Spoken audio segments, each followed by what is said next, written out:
你屋企抽屜入面絕對藏住好多你親手浪費嘅財富。9成9嘅香港舊硬幣的確係一文不值，但係剩翻嘅1%特殊版別足以令你賺夠普通人1年嘅人工。2026年香港錢幣市場最殘酷嘅真相就係，絕大部分香港人你日日都白白掉緊幾萬幾十萬現金，自己仲懵然不知。我唔兜圈唔話，直接同大家講透最核心嘅真相。香港舊硬幣收藏從來都唔係靠運氣執流，純粹係靠認知揾錢。你儲咗大盒舊硬幣，最後淨係換到幾十蚊港幣，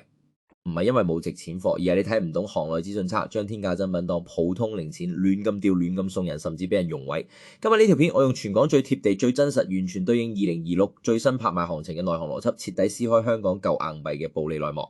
顛覆你幾十年嘅錯誤觀念。睇完呢條片，你屋企所有舊硬幣你都可以一眼分得清邊啲係垃圾，邊啲係真品，絕對唔會再因為無知錯過到手嘅財富。首先同大家鎖死2026香港錢幣市場嘅真實回收價，全部來自香港一線錢幣鋪實收價，並公開拍賣成交記錄，冇誇大冇吹水冇營銷炒作，每一個價格都係市面真實可查嘅現貨行情。而家市面流通嘅普通香港舊硬幣，無論係女王頭紫荊花，係1毫、5毫、1蚊、2蚊、5蚊，面值9成9，都係零收藏溢價嘅普通流通幣。普通1毫到5毫舊硬幣單枚回收價淨係得1至5蚊港幣，平到連街邊最平嘅菠蘿包都買唔起。最常見嘅普通版1蚊硬幣回收價淨係2至15蚊。平時用得最多嘅2蚊硬幣，回收價3至10蚊。就算係尺寸大啲嘅5蚊硬幣，普通流通品上都只係5至20蚊回收。呢個就係普通人家舊硬幣嘅真實處境。呢啲佔咗絕大多數嘅普通硬幣，擺喺度佔地方積灰塵，執拾起身又麻煩，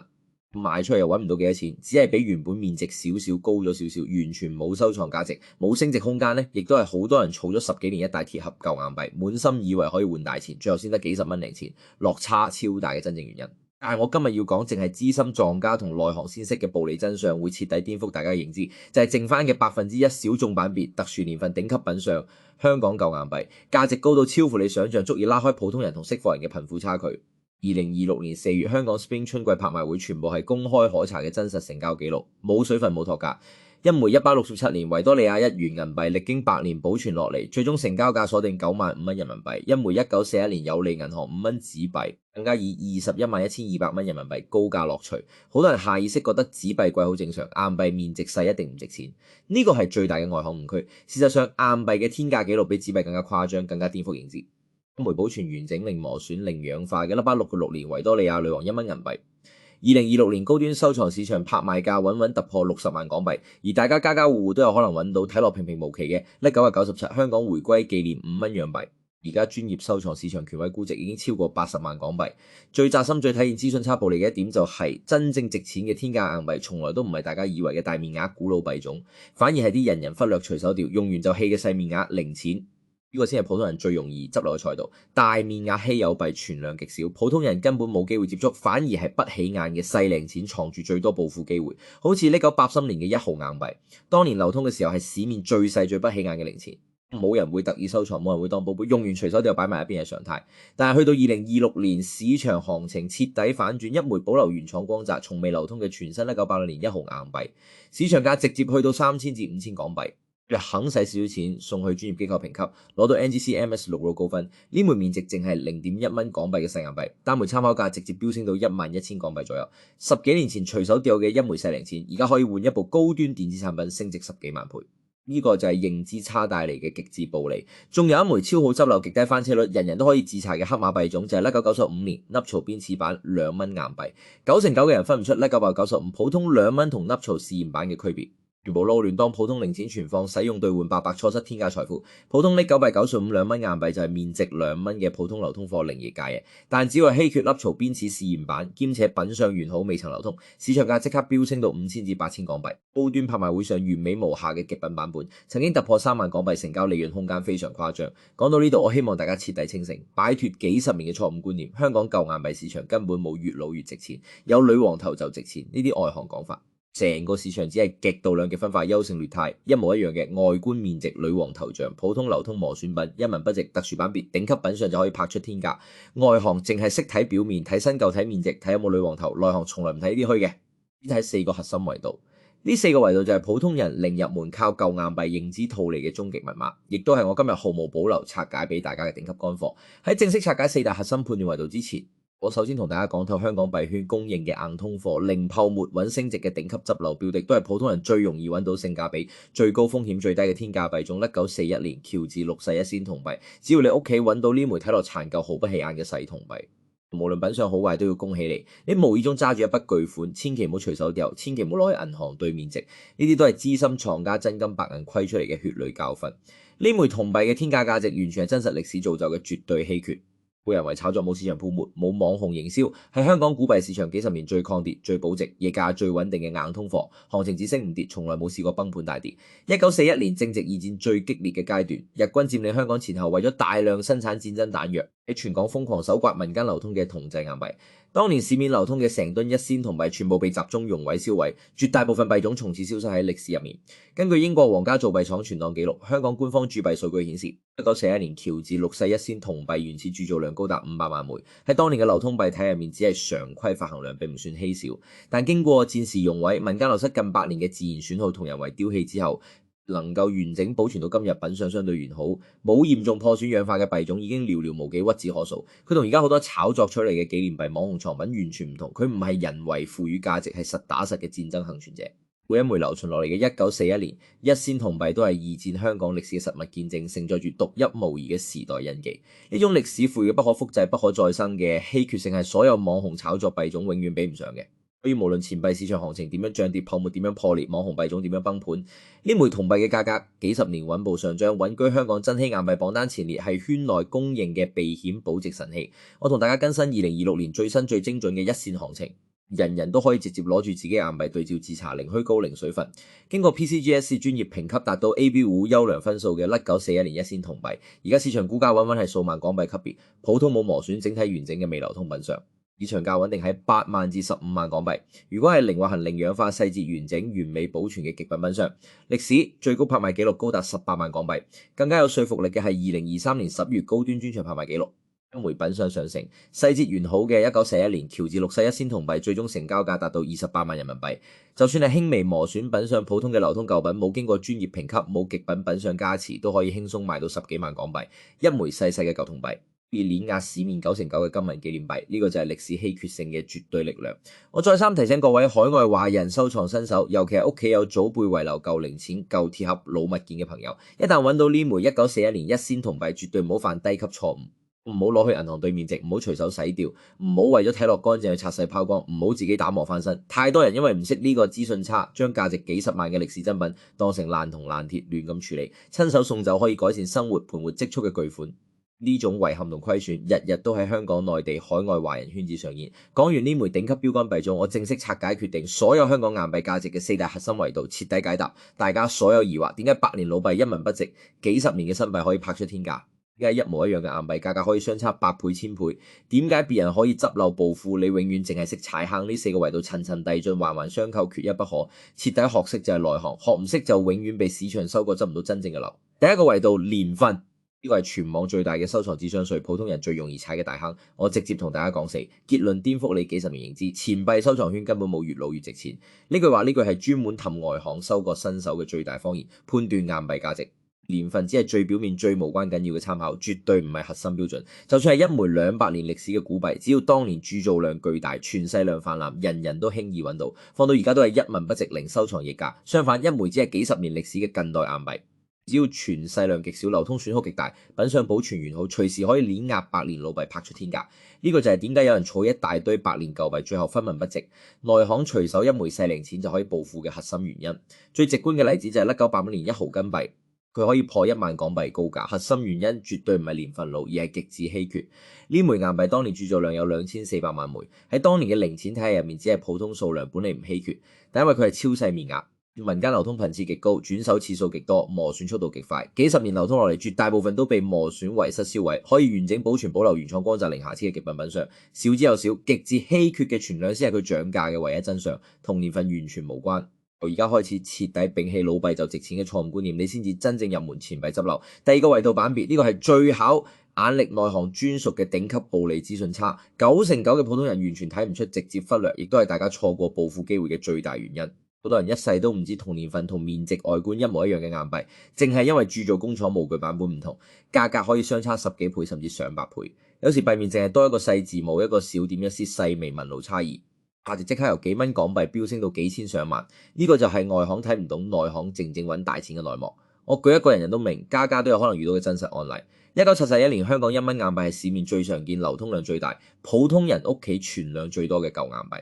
周圍都係普通流通版。1971年1蚊硬幣價格只係比面值高少少，最多10幾蚊港幣，完全冇收藏價值、冇升值空間，屬於標準垃圾流通幣。但9成9嘅人唔知1971年1蚊硬幣有專屬 H 廠嘅稀缺版別，幣面角落有粒極細肉眼，好難發現嘅 H 字母，代表英國喜敦造幣廠專屬鑄造。呢批硬幣鑄造量極少，民間存量極低，完好流存嘅更加少，就係呢一粒細細嘅字母直接拉開天差地別嘅價格差距。普通完好流通品可以賣到300至600人民幣，送去專業機構評級封裝之後，市場價直接去到900至1200港幣。一模一樣嘅1蚊硬幣，外觀、年份、面值、圖案完全一樣，淨係差一個細廠記價嘅差10幾倍。呢個就係版別嘅恐怖魔力。仲有1966年1蚊硬幣，同樣分為 H 版同 Kalen 版兩個版本，普通人肉眼幾乎分唔出區別，外行睇落完全係同一枚幣，唯一細微差距就喺英文$嘅 L 字母下方，一個係單點，一個係雙點。呢啲細微印記絕對唔係鑄造瑕疵，係唔同造幣廠嘅專屬身份認證，亦都係內行區分稀缺版別、低價執流、高價出手嘅核心依據。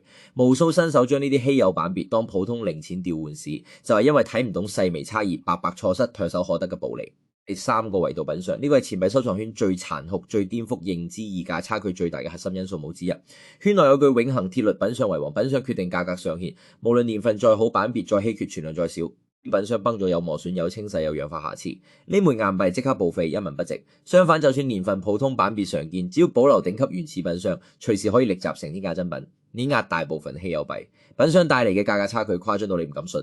同一枚硬幣，普通磨損品相同頂級原光品相，差價最高可以達到100倍以上。呢種指數級議價差距係外行完全想象唔到。我依然用2026年真實成交數據佐證，零誇大、零炒作，全部係市面可查真實行情。1971年1毫硬幣，存量極大，年份普通，冇特殊版別，係最普通嘅零錢，嚴重磨損發黑、氧化、細節模糊嘅流通舊品，10蚊港幣都冇人收，完全無人問津。但如果係保留原廠金屬光澤、零流通磨損、零劃痕氧化嘅未流通品相，價格即刻飆升到80至150港幣，送去 NGC 專業評級，攞到 S65 Plus 高分，市場價直接突破4000港幣。大家細細體會呢個差距，一模一樣嘅硬幣，淨係保存狀態唔同，價格差幾百倍，呢個就係品相嘅絕對統治力。我同各位新手科普一套唔使專業儀器、零門檻、肉眼即刻識用嘅品相分級標準，簡單貼地，人人學得識。最高等級係原光未流通，又叫安斯品相，完全保留造幣廠出廠原始光澤，零流通痕跡、零磨損、零劃痕、零氧化、零磕碰。普通硬幣最高品級，溢價最高，升值最快。其次係近未流通 A 品相，只有極輕微使用痕跡，整體完好度極高，普通人幾乎睇唔出，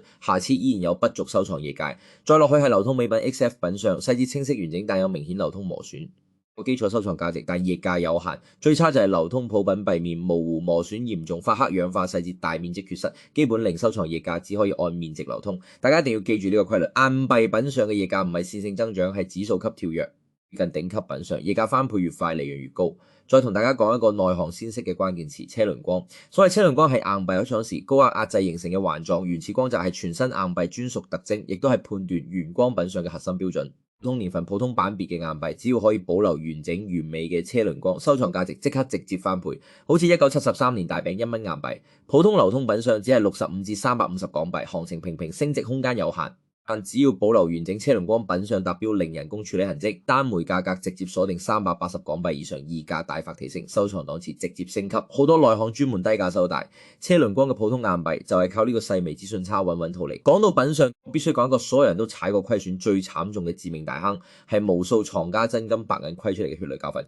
我鄭重講清楚，任何情況之下絕對唔好清洗、唔好擦拭、唔好拋光、唔好打磨你嘅舊硬幣，無論佢幾污糟、幾黑、幾殘舊。原汁原味就係最好，任何人工處理都係自殺式操作。普通人嘅慣性思維就係污糟就要洗，舊咗就要擦。見到發黑積塵嘅舊硬幣，第一時間就用牙膏擦，洗潔精浸橡皮擦，猛擦擦銀水拋光。呢啲做法用喺普通生活用品係好習慣，但喺錢幣收藏入面係100%自殺行為，直接廢掉一枚硬幣嘅所有收藏價值，摧毀幾萬幾十萬嘅財富。我同大家講透底層邏輯，徹底扭轉錯誤認知。舊硬幣嘅價值從來唔係夠乾淨、夠光亮、夠新。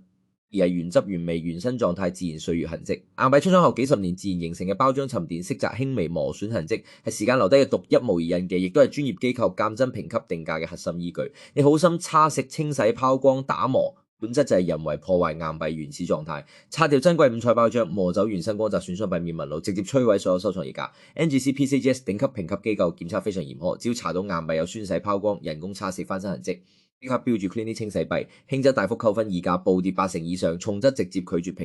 級，徹底失去收藏價值。最可怕嘅係呢種人工損傷係100%不可逆，拆掉嘅包裝、磨走嘅光澤、破壞嘅紋路，永遠冇辦法修復還原。我見過太多扎心案例，有人手握一枚價值幾千上萬港幣嘅稀有版別硬幣，品相完美，坐等升值，結果隨手用牙膏刷兩下，報墨幾下，1秒報廢，由天價珍品變成5蚊普通零錢，幾萬財富瞬間歸零。呢種悲劇日日都喺華人圈子度上演，所以我再三強調，所有舊硬幣污糟發黑殘舊都唔緊要，千祈唔好人工處理，千祈唔好手賤去拆，表面有灰塵淨係用專業氣吹輕輕吹走就得，唔識打理就原封不動，收好密封保存原汁原味，先係舊硬幣最值錢嘅地方。第4個終極維度，決定硬幣價格天花板嘅王者傳世良。老實講，年份、版別、品相都只係表象輔助判斷嘅參考，真正決定一枚硬幣可唔可以成為天價珍品，可唔可以長期保值升值穿越市場週期嘅，定係得傳世良一個核心因素。所有稀缺、所有暴利溢價、所有堅挺行情、所有穩步升值，歸根結底全部都係存量稀少。我用大家最疑惑嘅2枚天價硬幣舉例，徹底講透傳世良邏輯。1997年回歸5蚊洋幣，佢今先唔到30年，年份一啲都唔古老，點解可以估值80萬港幣以上？核心就係極之稀缺，呢枚幣根本冇正式流通，當年只係造幣廠試製樣幣，鑄造量極少，冇公開花城，冇市面流通，民間完好流傳嘅寥寥無幾，存量極低，所以先可以拍出天價穩居頂級珍品行列。反觀1866年維多利亞女王1蚊銀幣，雖然年份古老，歷史底蘊深厚，但佢嘅高價絕對唔係因為舊老，而係當年大量鑄幣被官方集中熔毀燒毀，經過百年戰亂損耗流失，完好流傳嘅幣種極度稀少，存量稀缺，先可以穩穩突破60萬港幣拍賣價。呢個亦都係1941年一仙銅幣幾十年行情堅挺，永遠抗跌保值嘅核心原因，戰時導致海量幣種消失，現存幣種全部係歷史幸存者。存量固定不可再生，無法複製。無論市場炒作風向點樣變，網紅幣種點樣崩盤，佢嘅價值永遠穩如泰山。大家記住收藏圈終極真理，所有收藏市場嘅終極定價邏輯永遠係物以稀為貴，存量越少價格越高，同年份新舊面值完全無關。講完4大核心維度，我拆解第2個所有人都踩虧損最慘重、後悔率最高嘅超級大坑，都係最致命嘅認知誤區。千祈唔好將舊硬幣攞去銀行金管局收銀車兌換。呢個係普通人最蠢最蝕大錢嘅操作冇之一。好多香港市民、海外華人、普通家庭習慣用金管局收銀車服務，免費兌換散紙提現、充值八達通同支付寶，方便免費，省時省力，睇落係絕佳便民福利。但我話你知，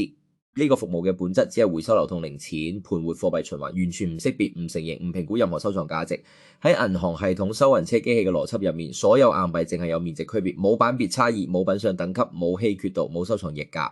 無論你嘅硬幣係稀有樣幣、戰爭稀缺幣、高分評級幣、特殊版別幣，喺機器眼中一律只計原始面值。你手握幾萬幾十萬嘅天價珍品，同一塊錢普通零錢喺機器系統入面完全冇區別。我俾大家睇一組官方真實數據，觸目驚心，令人惋惜。由2014年10月收銀車上線，去到2026年6月30日，短短12年，收銀車累計完成8 50.9萬宗交易，回收11.42億枚硬幣，總面值高達18.53億港幣。呢10幾億枚回收硬幣入面，藏住無數1941一仙銅幣、1981豪金幣、1995噏曹2蚊幣、珍稀女王頭版別幣，無數天價歷史珍品，全部被機器按面值回收集中熔毀重鑄。換句話講，無數普通人嘅幾十萬財富就咁白白送人，徹底銷毀。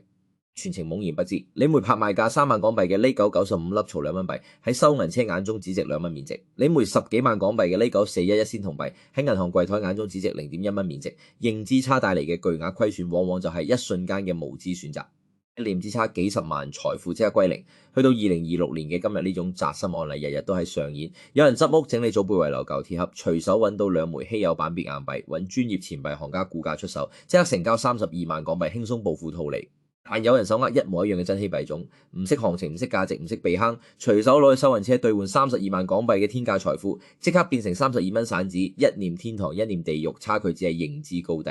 我喺呢度俾所有普通人海外華人一條終身受用、絕對避坑嘅變現鐵律。普通零溢價流通硬幣可以隨便攞去兌換，無需糾結。但凡你覺得年份特別、品相完好、版本少見，同普通硬幣唔一樣嘅舊幣，絕對唔好走官方兌換渠道。正確變現路徑得兩條，要麼去旺角好旺角等專業錢幣市場揾資深行家免費估價當面成交，要麼送去 Spink 等正規頂級拍賣行參拍。專業藏品先需要專業渠道先可以匹配專業價格，官方渠道只認面值。唔認稀缺，唔認歷史，唔認影子。接下來我專門拆解大家屋企存量最多、爭議最大、誤區最深、最容易俾人忽悠嘅品類——女王頭硬幣。網上關於女王頭硬幣嘅講法兩極分化，謠言滿天飛，有人亂吹，所有女王頭都值錢。咁新高價接盤有人亂踩，所有女王頭都係垃圾，令人白白掉。天價真品兩種極端講法全部錯誤。女王頭硬幣爭議大，謠言多，核心原因就係發行周期太長，民間存量太龐大。由1955年去到1992年，橫跨近40年。香港不間斷發行各類女王頭硬幣，覆蓋1毫、2毫、5毫、1蚊、2蚊、5蚊所有面值，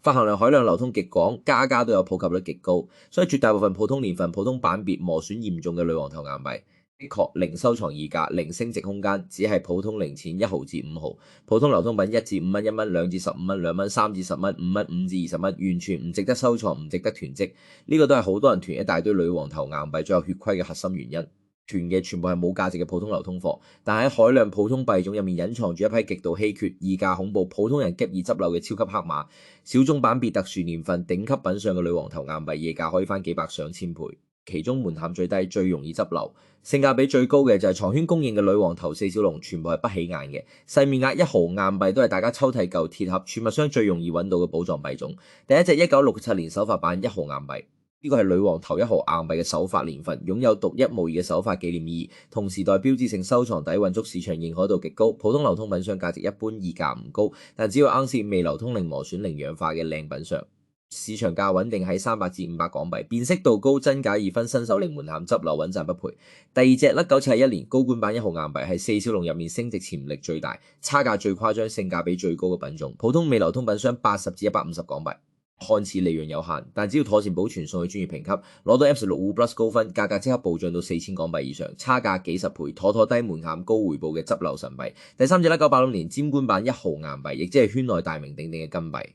係四小龍入面最稀有、價值最高、民間存量最少、升值天花板最高嘅頂級幣種。普通品上已經有不做夜價 NGC MS65Lex 高分評級幣，參考價高達11000港幣，歷史頂級拍賣紀錄突破3萬港幣，一枚細細嘅1毫零錢。價值碾壓絕大部分金銀紀念幣同大面額舊幣，稀缺程度可想而知。第四隻1992年末代女王版1毫硬幣，呢個係女王頭像，最後一次出現喺香港1毫硬幣上面，擁有特殊嘅時代收官意義，市場認可度極高。普通流通品相只係10至30港幣，超級平價，極易揾到新手隨便執都有機會。只要品相完好，冇嚴重磨損，冇人工清洗痕跡，評級達到 MS63 Plus， 即刻300至500港幣變現，零風險穩賺。除咗四小龍1毫硬幣，女王頭體系嘅1蚊、2蚊、5蚊硬幣，同樣藏住超多小眾天價版別，個個都係普通人住街執漏機會。1蚊硬幣入面1971年 H 廠記版評級幣，市場價900至1000港幣。1973年後版大餅1蚊硬幣，未流通靚品相500至800港幣，議價遠超普通版本，收藏價值極高。2蚊硬幣嘅絕對天花板就係1995年凹槽邊刺試驗幣，亦都係全香港2蚊硬幣體系入面最稀缺、最珍貴、議價最高嘅版本。普通完好品相5000至8000港幣。極品拍賣款輕鬆突破3萬港幣，當年無數人唔識呢個版別，隨手交吊市兌換，而家想入手只可以高價競拍，後悔都嚟不及。5蚊硬幣嘅執漏點更加多到數唔晒，最經典就係1976年10邊形女王頭5蚊硬幣，係香港歷史上唯一一款多邊形硬幣，造型獨特，辨識度極高，獨一無二。當年因為邊齒結構特殊，極易造假，官方極速回收改版，市面存量驟減，稀缺性拉滿，普通流通品相25至40蚊人民幣。未流通靚品相即刻800至1800蚊人民幣，頂級高分評級幣突破3000蚊人民幣，議價差距非常誇張。除此之外，1979年高冠版10邊形5蚊硬幣係香港硬幣圈公認嘅名譽品，收藏地位高，市場認可度強，升值穩定。未流通品相1350至2250港幣。1971年花冠首版5蚊硬幣作為首發版本意義非凡，存量稀缺。未流通品相1800至3600港幣，全面碾壓普通流通5蚊幣。最後我同大家糾正一個全網流傳最廣、誤導最深嘅認知誤區，好多人空歡喜一場就係因為搞錯版本。1997年紫荊花回歸紀念幣價值區分，好多自媒體亂吹，1997年回歸5蚊硬幣值幾十萬，純粹係以訛傳訛混淆版本。誤導無數普通人。市面最常見嘅呢個97紫荊花5福臨門5蚊流通紀念幣，發行量高達9.7萬枚，存量極大，人人都有，周圍都係普通流通品相，只係10至25蚊人民幣，幾乎冇升值空間，冇收藏價值。而估值80萬港幣嘅1997年回歸5蚊未發行洋幣，從未正式流通，冇民間流傳記錄，兩者外觀相似，價值天差地別，千祈冇搞錯，唔好盲目期待，白白失望。講到呢度，到香港舊硬幣嘅執漏邏輯、鑑別技巧、避坑指南、天價幣種清單、行情判斷標準，我已經毫無保留、完整通透咁教晒俾大家。大家而家應該徹底明白，香港舊硬幣市場從來冇運氣暴富，所有執漏全部都係認知變現。9成9嘅人將天價硬幣當零錢調換，係咪屋企冇真品，而係冇分辨認知、冇識別眼光，唔識行業資訊差，外行永遠淨係睇表面、睇新舊、睇面值、睇頭像，永遠被表象迷惑，永遠踩坑虧錢。內行淨係睇核心本質，睇年份、睇版別、睇品相、睇全細量，靠硬核認知穩穩套利，輕鬆執流。2026年嘅香港錢幣市場依然為有認知、有準備、識門道嘅普通人留足執流空間。無數家庭嘅舊抽屜、老鐵盒、儲物箱祖輩遺留舊物入面，仲藏住大量被忽略、被低估、被當成垃圾嘅天價硬幣。睇完呢條片，你已經徹底跳出外行認知陷阱，仲有普通人必備嘅錢幣收藏、舊物套利、避坑止損全套基本功。以後大家整理舊硬幣、執屋揾老物件、清理舊零錢嘅時候，唔好再盲目睇頭像、睇新舊、睇面值，多花10幾秒核對年份、觀察細微版別、檢查品相狀態、分辨稀缺版本，隨時你隨手存放10幾年積滿灰塵、無人問津嘅一枚細零錢，就係可以為你帶嚟驚喜、創造額外收入、實現認知套利嘅天價藏品。如果呢套乾貨滿滿嘅資訊差技巧、執漏攻略、避坑指南對你有用，真心建議大家點讚、訂閱、收藏呢條片，轉發俾屋企有舊硬幣、中意收藏、容易踩坑、唔識行情嘅親朋好友，幫更多香港人避開虧錢誤區，捉住小眾套利機會，唔好再白白錯過到手財富。大家亦都可以喺評論區留低你硬幣嘅具體年份同品相，我免費幫大家分辨版本評估2026最新行情，辨別真假，判斷收藏價值。後續我會持續更新香港古幣、海外錢幣最新拍賣行情、硬核執漏乾貨同全套避坑技巧，帶大家吃透小眾收藏嘅認知紅利。我哋下期再見。